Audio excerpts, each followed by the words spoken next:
For All Mankind Season 5, Episode 1, Review. This is how wars begin.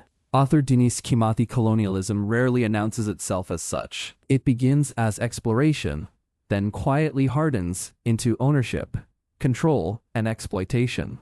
That is exactly where Apple TV's longest-running sci-fi finds itself in the For All Mankind Season 5 premiere. First Light frames Mars not as humanity's greatest achievement, but as its most familiar mistake.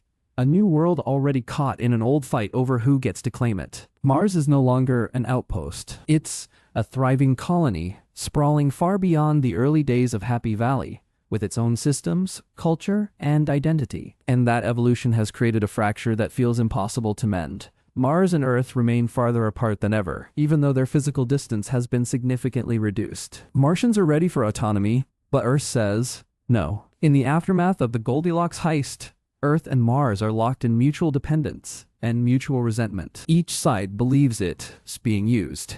Neither sees a way out. First Light leans into that tension without forcing it, letting the politics simmer just beneath the surface. But the outcome is obvious. War. It's the quiet chaos brought by the presence of peacekeepers, or the divisive rhetoric being espoused so openly on Earth. Despite being home for many, Mars is still treated like a resource. People with whole lives here must eventually return to Earth because Mars is being exploited rather than invested in. Those who can leave for Earth are the lucky ones. Alex Politov Baldwin is Mars to the core. This has been his home, and he is the only person here who knows nothing except for this planet. He's the closest thing the show has to a true Martian, and still, Earth pulls at him. He has never set foot on the planet, but he desires to experience the nice things people on Earth take for granted, like dipping his feet in ocean water.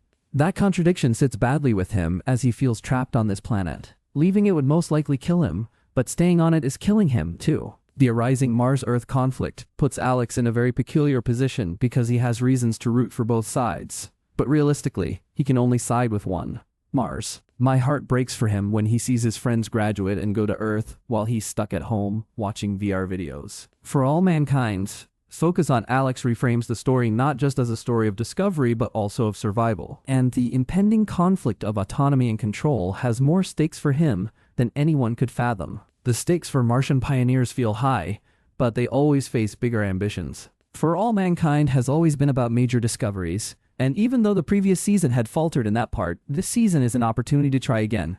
The scientific problem this time around is the biggest unanswered question to date. Is there life outside Earth? It's the kind of question that justifies everything the show has been building toward. Kelly and Elida are at the forefront of this exploration, but the results have been soul-crushing. Years have given way to a decade of nothing, which is not something to be taken lightly. Most people, myself included, would have quit by year 2, at the latest by year 4. Yet Kelly remains hopeful, even with dwindling resources and energy. Seeing her defeat ups the emotional investment in seeing this scientific endeavor succeed. And if she does, it will be the most satisfying ever. But even science requires investment, and Dev feels like Mars is his swan song.